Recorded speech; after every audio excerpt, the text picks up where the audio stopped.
find a way to use my sewing machine to replace hand sewing, I'm all about it. And doing a blind hem on a pair of slacks is definitely something that is no fun to hand sew. So I'm going to teach you how to do it today on a machine.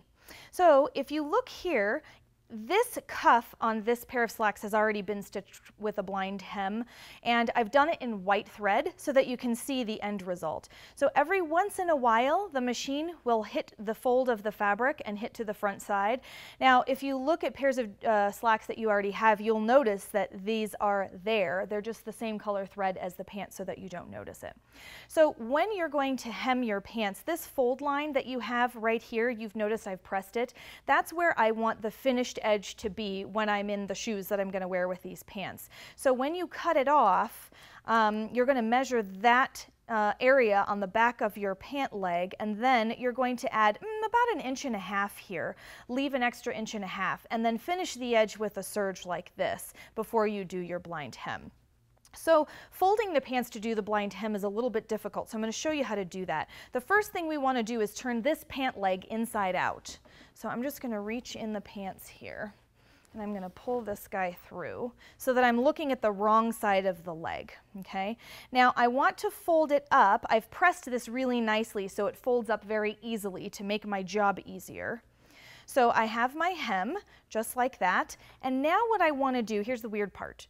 You're going to fold the hem back under the pant leg like this so that it is now on the right side of the pants. And I would like to leave, see how I'm leaving the serge exposed? So I have a fold, but it's not quite coming to the edge there. So I'm going to pin this into place, and you'll see what I mean as I do this all the way around the pant leg. You're just going to tuck the hem back under, tuck the cuff rather, and see how I'm leaving a little bit of space there so my serged edge shows. Now, if you don't have a serger at home, that's fine too. You just don't want to leave your edge very raw. When you've got a fabric like this, it'll fray pretty easily, especially around the ankle because the fabric's moving and kind of rubbing against your leg the whole time. So you can use a zigzag stitch as well just to finish that edge. Okay, so I've pinned all the way around. Now let's talk about the blind hem foot that I am using, because jobs are way easier when you have the right tools. So this is my blind hem foot. There is a little plastic wall here, and if I twist this, you'll see it's moving to one side, and then I can go like this and it will move to the other side as well. So this is how you adjust your hem as you're sewing, and we'll talk about that when we get there. You're going to take this, and when you put your pants under the machine, you're going to butt this fold right up against the wall. The needle, as it sews, is going to make a motion that looks like this. 1, 2, 3, over the wall, back over the wall. 1, 2, 3, over the wall, back over the wall. So what ends up happening, and let me show you this finished one here.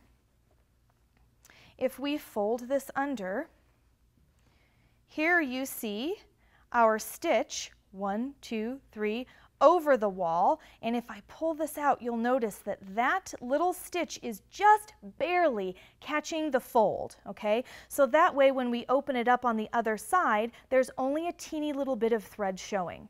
So the wall, when you start to sew, is where you're going to adjust. So if your stitch is coming down here and it goes over the wall and stitches way up here, that is going to be a long seam showing on the other side. So then you're going to move the wall, readjust, and then get it so it just barely catches that. Okay? So let's do it. We're going to put our blind hem foot on. Now, each machine has a different stitch that belongs to a blind hem, so check your manual and find out which one is for your machine. So I'm going to remove this, and that's also the nice part about having a machine with what's called a free arm like this, so that way you can just take the cuff of your pants and stick it right underneath, just like that. So now I'm just going to watch the wall, and if you're nervous about this, go ahead and use your flywheel. When you turn your flywheel to get a precise stitch, you always want to turn the top towards you.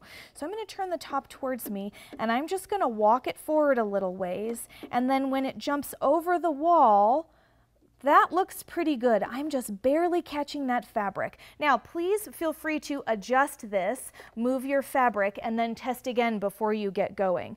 I also recommend keeping a seam ripper handy, because the first time you learn how to do a blind hem, you're going to miss half of the cuff, but it's definitely a learning experience, and it's easy to rip stuff out, so don't worry about it. Now, I want to make sure and remove my pins. I don't want to sew over my pins. Some people like to do that, but it'll get stuck underneath the foot and then you'll lose the blind hem.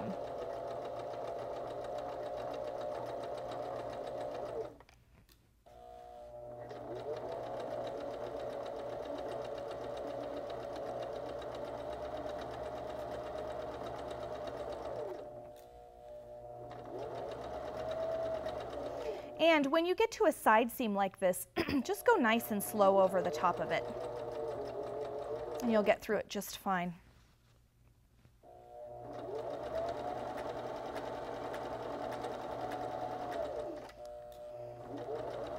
All right, once we get all the way around, we're going to do a little back stitch, and then we're going to pull it out, and you can see how my hem has gone, and it's just barely caught on the other side, so that when we pull the leg back through, we straighten everything all out, we have a nice blind hem stitch that is barely visible on the other side.